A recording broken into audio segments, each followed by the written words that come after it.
The United States House of Representatives has taken the rare step of rebuking one of its own. Majority Democrats voted today to censure Republican Paul Gosar of Arizona. He had tweeted an animated video of himself striking New York Democrat Alexandria Ocasio-Cortez with a sword. Only 2 Republicans voted for censure. We'll return to this after the news summary. Attorneys for Kyle Rittenhouse demanded a mistrial today in Kenosha, Wisconsin. They complained about the quality of a key video that the jury wants to see again as it deliberates. Rittenhouse is charged with murdering 2 men and wounding a 3rd during racial justice protests. And in Brunswick, Georgia, the man who killed Ahmaud Arbery took the stand to testify that he feared for his life. Travis McMichael and 2 other white men face murder charges. We'll return to this case later in the program. The White House today announced plans to invest billions of dollars to generate more COVID vaccine doses.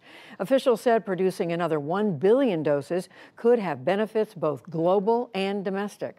The first application is likely to be used to produce more COVID-19 vaccines for the world. And then we have this ability for any future threat to produce mRNA vaccines to counter that.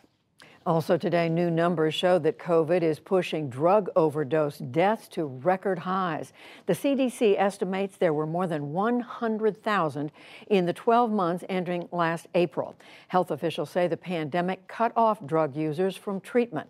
They also blame fentanyl, a highly lethal opioid. 2 men convicted of assassinating civil rights activist Malcolm X in New York in 1965 will have their names cleared. The district attorney for Manhattan said today that he wants a court to void the convictions of Muhammad Aziz and Khalil Islam. A new investigation has found that authorities withheld evidence in their cases. The men were released from prison in the 1980s. One has since died. State officials in Louisiana today granted parole to 75-year-old Henry Montgomery, who was convicted of murder when he was 17. His case was pivotal to U.S. Supreme Court decisions that said mandatory life sentences for juveniles were cruel and unusual punishment, but he had failed to win parole until now.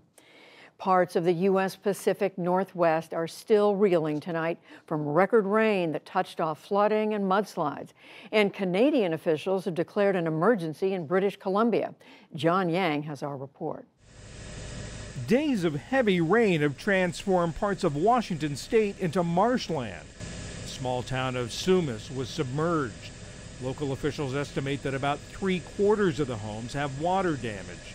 Hundreds of people were evacuated. Sumas Mayor Kyle Christensen.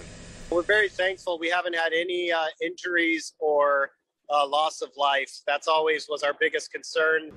In the northern city of Everson, a father is missing after his car was swept away on Monday. At the time, his son was on the phone with him.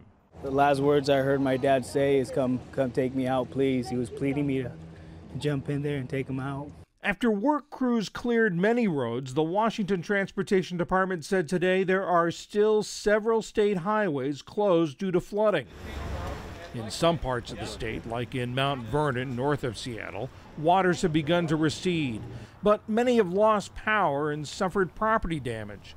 On Monday, Washington Governor Jay Inslee declared a severe weather state of emergency for 14 counties in the western part of the state.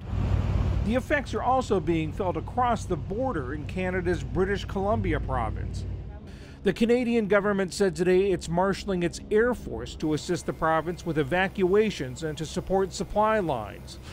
Days of downpours in British Columbia triggered floods and mudslides that shut down critical highways and railways to Vancouver, cutting off its major port. At least 1 person was killed by the mudslides. Helicopter teams had to rescue drivers.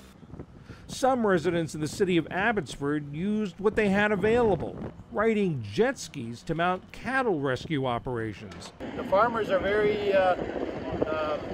adaptive to dealing with the situations and figuring out how to do things, but we need to get some more help here from our province. Several towns in Western Canada have been isolated by the storms, which have cut off transportation and choked supply lines. At least one town is reporting a shortage of food. For the PBS NewsHour, I'm John Yang. An Arizona man at the center of the U.S. Capitol assault now faces 41 months in federal prison. Jacob Chansley was wearing a horned fur hat and face paint during the January riot. He was sentenced today in Washington for obstructing an official proceeding of Congress. He told the judge he had no excuse. Former President Trump's longtime ally Steve Bannon has pleaded not guilty to charges of contempt of Congress. He defied a subpoena related to the Capitol attack. The charges are misdemeanors punishable by up to a year in prison. In India, severe air pollution forced schools in New Delhi to close today indefinitely. Several coal-based power plants were also shuttered.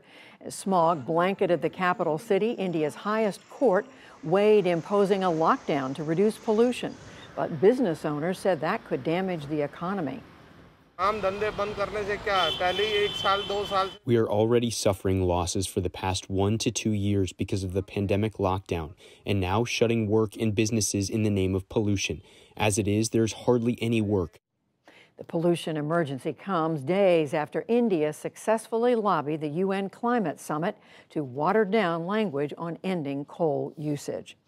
Back in this country, rap star Young Dolph was shot and killed today in Memphis, his hometown. Police said it happened at a cookie store.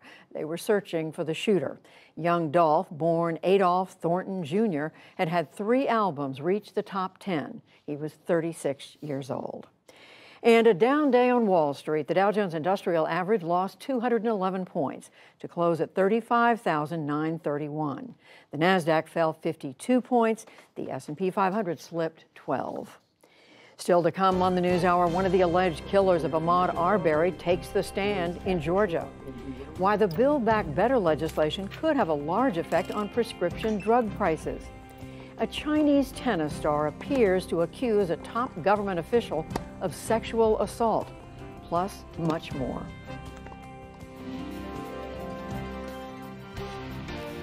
This is the PBS NewsHour from WETA Studios in Washington and in the West from the Walter Cronkite School of Journalism at Arizona State University.